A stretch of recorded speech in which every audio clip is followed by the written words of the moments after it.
পাল্টা হামলা মানে গুড় বাতাসা বা মিষ্টি দেবো না। আমাদের যদি মাথার টিচ করে আমরা ওনাদের পা হাত ভেঙে দেবো, প্রয়োজন হলে হাতের কবজিও কেটে নেবো। এটা ভারতীয় জনতা পার্টি আর ভারতীয় জনতা পার্টি সহ্য করবে না। এদিকে নির্বাচন যত এগিয়ে আসছে হুমকি হুঁশিয়ারি তত বাড়ছে। কবজি কেটে নেবার হুঁশিয়ারি কে দিলেন বিজেপি নেতা। পূর্ব বর্ধমানের গলসিতে হুঁশিয়ারি বিজেপি নেতার। দলের কর্মীকে মারধরের ঘটনায় পাল্টা হুঁশিয়ারি। গত ৩রা মার্চ দুজন বিজেপি কর্মীকে মারধরের অভিযোগ ওঠে।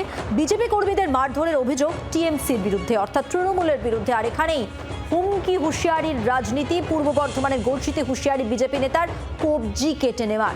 দুতরফেরই বক্তব্য শোনাবো। আমাদেরকে এইভাবে হামলা করে আমরা পাল্টা হামলা করব, পাল্টা হামলা করব। পাল্টা হামলা মানে গুড় বাতাসা বা মিষ্টি দেবো না। আমাদের যদি মাথার টিচ করে আমরা ওনাদের পা হাত ভেঙে দেবো, প্রয়োজন হলে হাতের কবজিও কেটে নেবো। এটা ভারতীয় জনতা পার্টি আর ভারতীয় জনতা পার্টি সহ্য করবে না। সেই দিন এসে গেছে।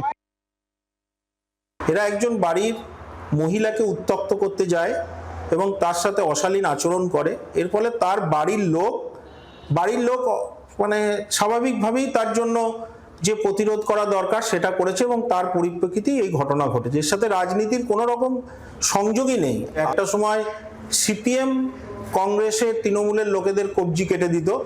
এখন যিনি বলছেন এনারও অতীত ঘাটলে দেখা যাবে তার শরীরে বামেদের রক্তই বইছে।